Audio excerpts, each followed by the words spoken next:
First ever factory outlet Mukunda jewellery KPHB Kothapet Khammam Somajiguda Hanmakonda. నమస్తే రమ్మగారు. నమస్తే జయ. రమ్మగారు ఏదైనా మంచి కథ చెప్తారా? పూర్వం అట జయపురం అనే రాజ్యానికి ఓ రాజుగారు ఉండేవారు. ఆయనకి ఒక జయంతుడని ఒక కుమారుడు ఉండేవాడు. అబ్బాయి కొంచెం డౌన్ టు ఎర్త్ రాజకుమారుడు. అతనికి జయపాలుడని ఒక చెలికాడు ఉండేవాడు. చిన్నప్పటి నుంచి సహాధ్యాయి. ఇద్దరు కలిసి తిరిగేవాళ్ళు. ఈ తిరిగేటప్పుడు ఇద్దరుట సామాన్యమైన బట్టలు, ఒకే రకం బట్టలు వేసుకుని తిరిగేవాళ్ళు. జయపాలుడు ఏం బట్టలు వేసుకొస్తే జయంతుడు కూడా అవే బట్టలు వేసుకునేవాడు. సింపుల్ డ్రెస్సులు. రాజకుమారులు ఇక్కడి నుంచి ఇక్కడికి ఏవో బంగారాలు, చెవులకి ఇంత మకర కుండలాలు, ఆ వ్యవహారం ఉండకుండా ఊళ్ళలో కుర్రాళ్ళు ఏం వేసుకుంటారు, అట్లనే ఉండేవాడు. మామూలు టపోరీ టైప్ బట్టలు ఏవో వేసుకుని అది తిరుగుతూ ఉండేవాళ్ళు. అసలు రాజకుమారుడు ఎవరో, వెల్కాడెవరో తెలియదు, సైనికుడు ఎవరో తెలిసేది కాదు, సేవకుడు ఎవరో. సేవకుడు అయినా సేవకుడుగా చూసేవాడు కాదు, ఫ్రెండ్స్గా ఉండేవాడు. అయితే ఒకనాడు వీళ్ళిద్దరూ ఎక్కడికో వేటకెళ్ళారు. వేటకెళ్ళి బాగా అలసిపోయారు. మంచినీళ్ళు దొరకల. సైన్యం అంతా వాళ్ళ దారిని వాళ్ళు పోయారు. వీళ్ళిద్దరూ ఏదో ఊర్లో నుంచి వస్తాం మేము, వీళ్ళు వెళ్ళిపోండి అని గుంపంతా పంపించేశారు. వీళ్ళిద్దరూ వెళ్తూ ఉంటే దూరంగా ఒక బావి కనపడిందట. జయంతుడన్నట నూరు అర్చుకుపోతోంది, మంచినీళ్ళు తాగుతాం అంటే జయపాలుడు గుర్రం దిగలేదు. కానీ జయంతుడు ఏం చేసేట, గుర్రం ఆపి పరిగెత్తుకుంటూ గబగబా వెళ్ళేట. దాహంగా ఉంది. బావి దగ్గరికి వెళ్ళేసరికి ఎవరో ఒక అమ్మాయి, కొంతమంది ఆడపిల్లలు బావిలోంచి నీళ్లు తోడుతున్నారు. తోడుతుంటే కాసిన మంచినీళ్ళు ఇస్తారా అని అడిగాడు. ఒక అమ్మాయి ఓ దొన్నెతోటి నీళ్ళు ఇచ్చింది. ఇచ్చేసరికి ఒక పిల్ల చటుకున ఆ దొన్నె లాక్కుని విసిరి పడేసేసింది. ఆ దొన్నె మళ్ళీ అమ్మాయి చేతికి ఇచ్చింది. ఇది రాజకుమారుడు ఆశ్చర్యపడి ఏమిటి అమ్మాయి ఇలా చేస్తుందని 4-5 సార్లు ఆ బొక్కెన్లో నుంచి అమ్మాయి దొన్నెతో నీళ్లు తీయటం, ఈ రెండో అమ్మాయి పారబోసేయటం. 5 సార్లు 6 సార్లు అయ్యాక చివరికి ఊరుకుంది. ఆ దొన్నెతో ఇచ్చిన నీళ్ళు తాగేశాడు గడగడ. తర్వాత ఇంకా కొన్ని నీళ్లు తీసుకుని మొహం కడుక్కున్నాడు. మరి కాసిన నీళ్ళు తాగాడు. ఆ అమ్మాయిని, ఆ నీళ్లు తోసేసిన అమ్మాయిని అడిగాడు, ఏమిటి నేను కొత్తవాడినేనా, నా చేతిలో నుంచి నీళ్ళు లాక్కొని పారబోసారు, ఎందుకు పారబోసావు అని అడిగాడు. అడగటానికి ముందు సత్తా కూడా లేదు, నాలుగు ఎండిపోయింది. ఆ అమ్మాయి ఏమంది, కొత్త వాళ్ళతో అట్లా పరిహాసాలు ఆడం, నీళ్ళు బావిలో కదా, సాయంకాలం అయింది, చల్లగా ఉన్నాయి, నువ్వేమో చాలా దూరం నుంచి గుర్రం మీద వచ్చి వేడెక్కొచ్చావు, అంత వేడి మీద ఇంత చన్నీళ్ళు పోస్తే నీకు వడగొడుతుందని కాస్త గ్యాప్ ఇచ్చా, ఈ లోపల నువ్వు స్థిమితపడ్డావు, నువ్వు ఈ దగ్గరే ఉండేసరికి చల్లబడిపోయావు, 4 సార్లు నీళ్లు నీ పక్క నుంచి బయటికి విసరబడేసరికి నీ ఒంట్లో ఉన్న వేడి సగం దిగిపోయింది, అందుకని చేశాను అని. ఆ అమ్మాయి ఆలోచన విధానానికి ఆశ్చర్య వేసింది జయంతుడికి. ఎంత తెలివిగా ఉంది, నీ పేరేమిటి అన్నాడు. ఆ అమ్మాయి పేరు మాధవి. ఏం చేస్తారు మీరంటే, మా నాన్నకి గొర్రెలు ఉన్నాయి, గొర్రెల పెంపకం చేస్తాం, ఈ బావికి అవతల వైపు ఉన్న ఊరే మాది అని చెప్పి, ఆ కనపడుతున్న ఇళ్ళే మావి అని. సరే, ఇంటికి వెళ్తే ఆ పిల్లే పదే పదే గుర్తొచ్చింది. ఇంత తెలివి, ఇంత చక్కగా ఉంది, మనిషి బలంగా ఆరోగ్యంగా ఉంది, బాగా పనిమంతురాలైన అమ్మాయి. ఈ నీళ్లు పారబోసేటప్పుడు ఆ బిందె అమ్మాయి నడుము మీదే ఉంది, బిందె మోస్తూ కూడా ఈ పని చేయగలిగింది. సరే, జయపాలుడికి చెప్పాడు, ఆ పిల్ల చాలా నచ్చింది, ఆ పిల్లని పెళ్లి చేసుకుంటాను అంటే జయపాలుడు అన్నాడు, గొర్రెలు కాసే అమ్మాయిని పెళ్లి చేసుకోవడానికి మీ అమ్మ నాన్న ఒప్పుకుంటారో ఒప్పుకోరో నోయ్ అంటే, కాదు కనుక్కుందాం అన్నాడు. తండ్రికి చెప్పాడు, ఫలానా అమ్మాయి చాలా తెలివిగా ఉంది, పిల్ల చాలా బాగుంది, ఇలాంటి రాజ్యాన్ని బరువెత్తటం లాంటి తెలివి గల పనులు బాగా చేయగలుగుతుంది, రేపు నేను రాజయ్యాక ఆ అమ్మాయి సహాయం ఉంటే ఈ రాజ్యాన్ని నేను ఈజీగా హ్యాండిల్ చేస్తానని దాన్ని చెప్పాడు. వాళ్ళ అమ్మ నాన్న వద్దన్నారు వద్దన్నారు వద్దన్నారు. 6 నెలలు గడిచినా ఈ అబ్బాయికి ఆ పిల్ల మీద వ్యామోహం పోల, ఆ అమ్మాయే కావాలని ఉంది. సరే, రాజుగారు సరే ఒప్పుకున్నారు. సరే, ఒక అధికారిని ఇచ్చి జయపాలుడిని, నువ్వు వెళ్ళి చూసావు కదా ఆ పిల్లని, ఆ ఊరు తీసుకెళ్ళి ఇదిగో ఈ వస్తువులు ఇచ్చి రాజుగారి అబ్బాయికి వివాహ ప్రతిపాదన చేసిరమ్మని పంపించారు. అధికారిని ఓ పల్లకిని వెంబడి పెట్టుకుని జయపాలుడు ఆ ఊరు, ఆ బావి ఉన్న ఊరు, ఆ వెనకాలన్న ఊరు వెళ్ళి, ఈ మాధవిని చూశాడు కదా అక్కడికి వెళ్ళాడు. వెళ్ళి నగలు సకావు, దండకడియాలు, కంటే కాసుల పేరు, వడ్డాణము, ఇంకా పాదాలకు పెట్టే పంజేబులు, ఒక వస్త్రాలు అప్పచెప్పారు.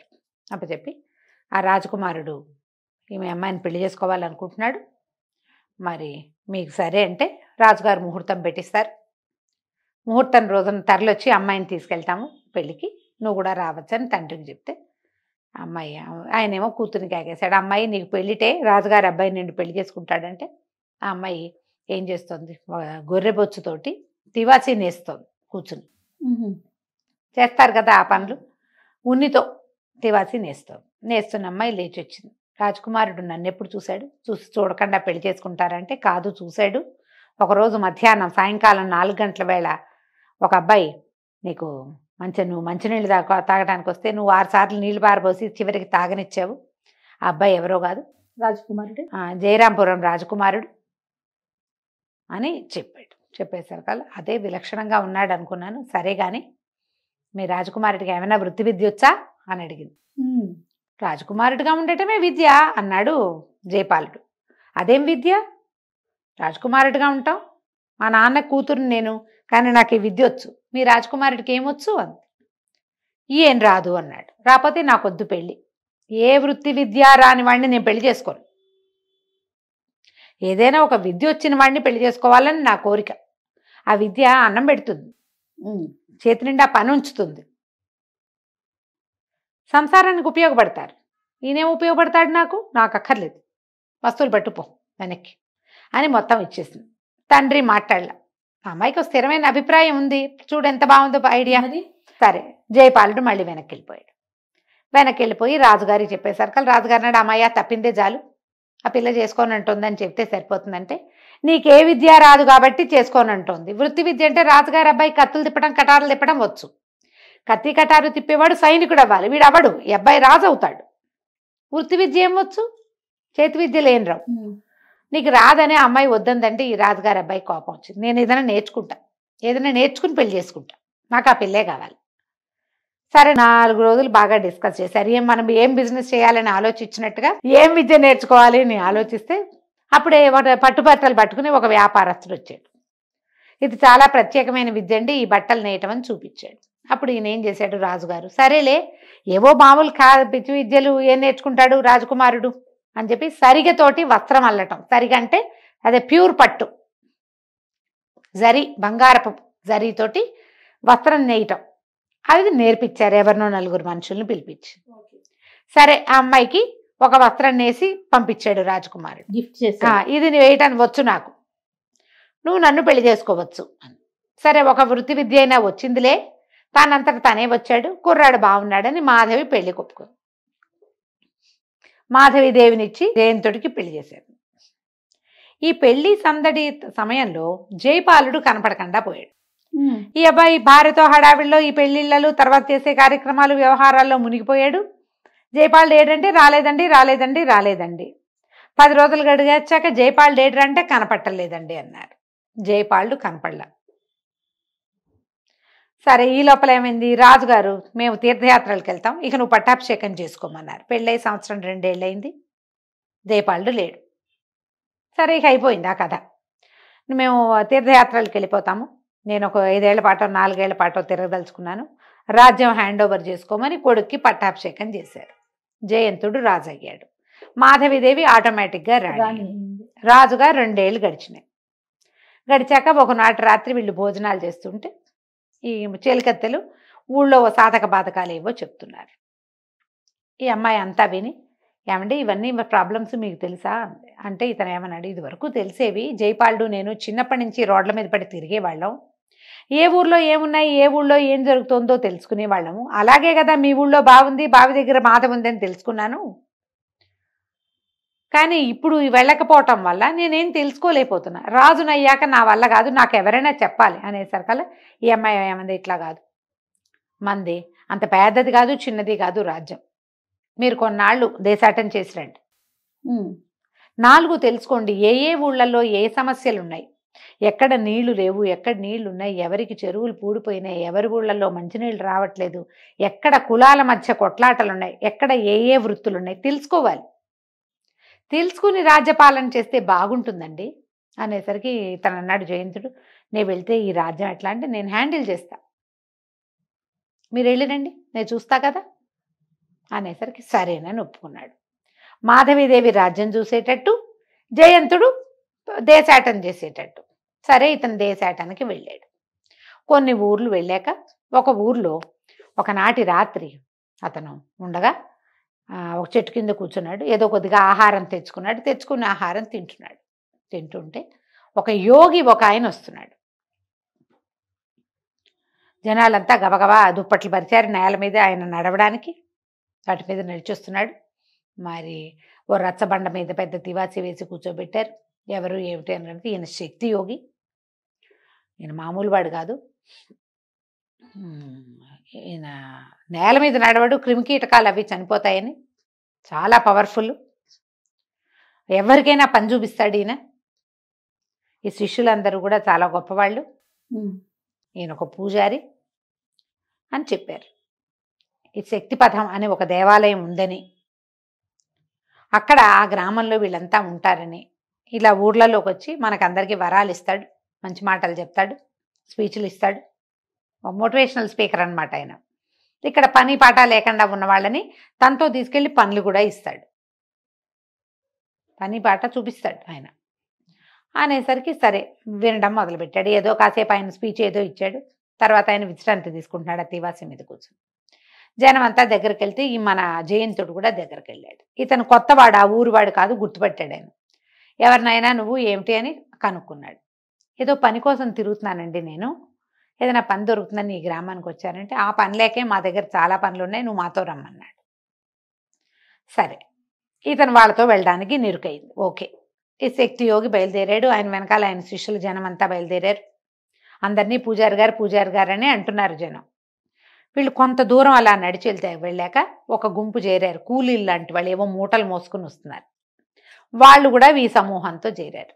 వీళ్ళంతా నగరం తాలూకు తూర్పు ద్వారాల వైపు వెళ్తున్నారు. నగరం అంటే ఆ రాజ్యం తాలూకు తూర్పు భాగంలోకి వెళ్ళాక అక్కడ పెద్ద కోట గోడలాంటిది రాజ్యం తాలూకు సరిహద్దు. అక్కడ అసలు తలుపు ఉన్నట్టే లేదు, గోడే ఉన్నట్టుంది. కానీ ఆ తలుపు తీయబడింది. తలుపు తీయబడితే లోపలికి ఇట్లా మెట్లున్నాయి. అదంతా ఎక్కడికో వెళ్తోంది. ఇక లోపలికి దిగి వెళ్తూ ఉంటే ఇతనికి ఎట్లా కనపడిందంటే, ఈ మూటలు మోసుకొచ్చిన వాళ్ళందరినీ ఓవైపు తీసుకెళ్లారు. ఇతనిలాగానే ఎక్కడైనా ఆ ఊళ్ళో ఈ ఊళ్ళో ఖాళీగా ఉన్న వాళ్ళని కొంతమందిని తీసుకొచ్చారు. ఓ 15 మంది వీళ్ళు, మూటలు మోసుకొచ్చిన వాళ్ళు ఒక 20 మంది. వీళ్ళంతా ఎంతో నడిచి నడిచి మధ్యలో ఆహారాలు పెట్టారు వీళ్ళకి. రాజ్యపు పొలిమేరల్లో ఉన్న గోడ నుంచి వీళ్ళు ఎక్కడికో దిగెళ్ళారు కిందకి.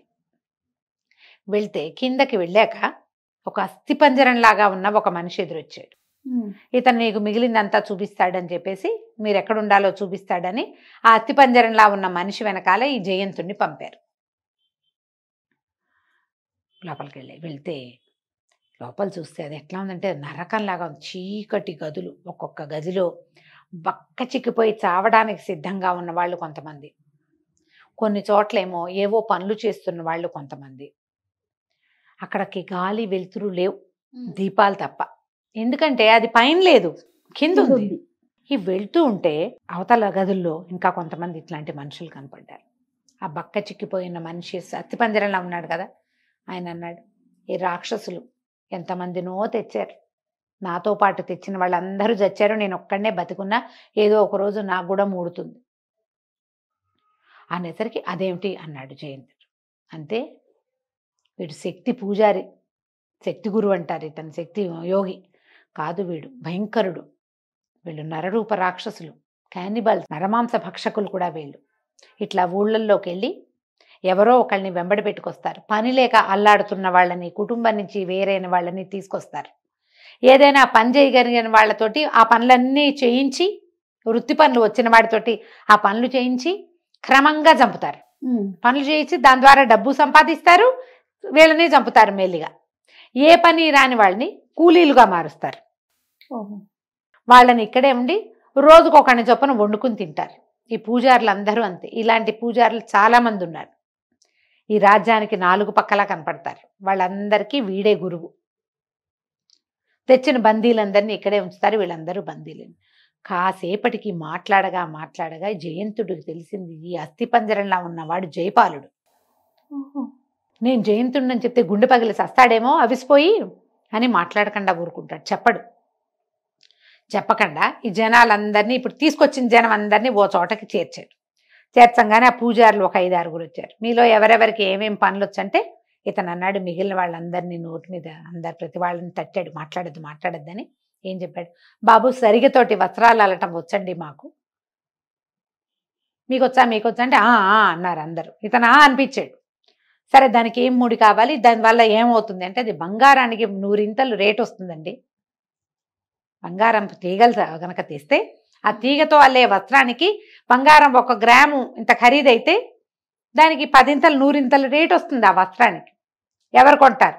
రాజుల ఇళ్లలో కొంటారండి. బాగా బంగారు వస్త్రాలు నేయచ్చు, నాకు ఆ పని వచ్చు అనేసరికి ఆ పూజారి అన్నాడు, నీకు ఏమేం సామాన్లు కావాలో చెప్పు, నీకేం కావాలో చెప్పు అంటే సరే మొత్తం లిస్ట్ రాసిస్తానన్నాడు.